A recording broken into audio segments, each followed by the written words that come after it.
Aristocracia, tierra, Castilla. Bueno, vamos a meternos de lleno en este análisis. Imaginad un reino del siglo XV, totalmente fragmentado, hecho pedazos, que de repente se transforma en una máquina estatal centralizada y supermoderna.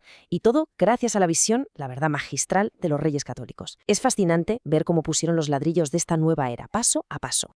Para entender esto, vamos a estructurar el recorrido en 4 bloques rápidos: la crisis de autoridad real, la transición al Estado moderno, la profesionalización de la administración y, por último, cómo el Estado monopolizó el orden.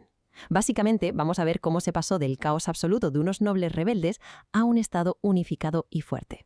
Empezamos con el primer punto, la crisis de autoridad real.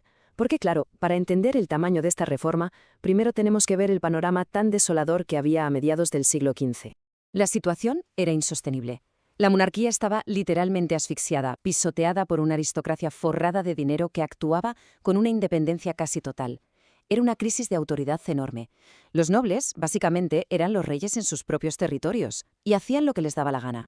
Y esto nos lleva al problema de fondo. Había que salir, sí o sí, de esa monarquía feudal, rota y basada en los apellidos, para dar el salto a una monarquía autoritaria, fuerte, institucional y centralizada. Y aquí es donde Isabel y Fernando demostraron una determinación inquebrantable. Su objetivo central era lograr ese cambio histórico costara lo que costara. Fijaos hasta qué punto llegaba el descaro. La alta nobleza no es que tuviera tierras, es que dominaba casi todas las propiedades y rentas y usaban toda esa riqueza para desafiar a la corona de frente. Habían ocupado ilegalmente tierras que pertenecían al patrimonio real e incluso, y esto es tremendo, habían asumido funciones del Estado, como cobrar impuestos para quedárselos ellos. Una auténtica usurpación. Pasamos al segundo bloque, la transición al Estado moderno. Porque la estrategia que usaron los reyes católicos para recuperar el timón fue, sinceramente, de una inteligencia brutal. Un proceso metódico, paso a paso. La jugada maestra fue reducir el peso político de la nobleza, pero, y aquí está la clave, sin arruinarlos. Si les quitaban el dinero, habría una guerra civil total, seguro. Así que les dejaron su estatus económico intacto, pero los vaciaron de poder. Los domesticaron, convirtiéndolos en una élite de la corte, gente muy rica pero totalmente dependiente de la sonrisa y el favor de los reyes. El golpe sobre la mesa llega en las Cortes de Toledo del año 1480. Ese fue el momento legal decisivo. Ahí se ordenó, sin ningún tipo de titubeo, que los nobles tenían que devolver de inmediato todo el patrimonio y las rentas que le habían robado a la corona desde el año 1464.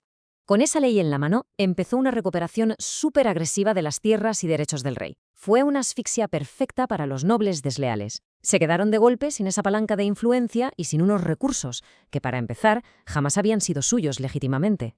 Lo cual nos lleva a la tercera fase, la profesionalización administrativa. Porque vale, tienes el patrimonio de vuelta. ¿Ahora qué? Pues tocaba una limpieza a fondo, una revisión completa de los engranajes del gobierno. Fijaos en este cambio de sistema porque es literalmente el nacimiento del Estado moderno. El Consejo Real dejó de ser un club privado de aristócratas donde solo importaba quién era tu padre. Pasó a basarse en la competencia técnica y en la ley. ¿Quiénes mandaban ahora? Los letrados, es decir, juristas formados en las universidades, auténticos profesionales del derecho. Al echar a los grandes aristócratas de las decisiones ejecutivas del Estado y meter a estos profesionales basados en el mérito, la balanza de poder cambió para siempre. La lealtad de la administración ya no era para el clan o la familia noble de turno, no. La lealtad ahora era pura y exclusivamente para la monarquía. Y ojo, que esto no se quedó solo en la corte. Para llevar este control técnico a las calles, a nivel local, los reyes extendieron la figura del corregidor por todas partes. Estos oficiales reales eran los ojos y las manos de la monarquía en los ayuntamientos, asegurando que la voluntad de los reyes aplastara cualquier intento de las mafias locales y nobles de hacerse los listillos. Básicamente le hicieron a la nobleza una pinza perfecta. Los burócratas universitarios los empujaban hacia afuera desde arriba, en las altas esferas del consejo, y al mismo tiempo los corregidores los limitaban y sofocaban desde abajo, controlando cada ciudad, sin escapatoria posible. Entramos al cuarto y último punto, el monopolio estatal del orden. Porque hacer leyes es muy bonito, pero hacer que se cumplan requiere tener el control absoluto de la fuerza, lo que nos lleva a la pacificación física de Castilla. Aquí el Estado no se anduvo con chifitas. Desmantelaron el peligro militar de la aristocracia por la vía rápida. Prohibieron tajantemente construir nuevos castillos. Fin. Se acabó su capacidad de resistencia militar. Además, para erradicar la violencia rural, crearon una milicia espectacular y muy efectiva, la Santa Hermandad. Con la Santa Hermandad en marcha, la nobleza perdió oficialmente su monopolio de la violencia. La determinación de Isabel y Fernando fue total. Esta milicia persiguió el bandidaje nobiliario con mano de hierro, limpiando los caminos e imponiendo un orden público estatal que antes parecía imposible.